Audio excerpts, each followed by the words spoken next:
Hello everyone, सर्दियों का season आ गया है और शकरकंद आने लगे हैं। तो आज मैं आपसे सिंपल तरीके से शकरकंद को कैसे बॉयल करें वो शेयर कर रही हूँ।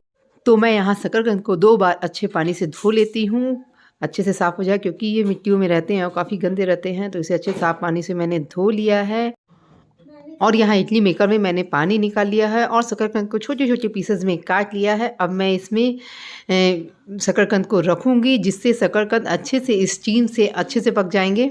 अब मैं यहाँ ढक्कन लगाकर तेज़ आँच में 10 मिनट के लिए गैस को छोड़ दूँगी। 10 मिनट बाद हम चेक करते हैं। तो ये देखिए, शकरकंद अच्छे से पक चुके हैं और काफ़ी अच्छे पके। मैं आपको चेक करके बताती हूँ। आप भी ये तरीका ज़रूर आज़माएँ। Thank you.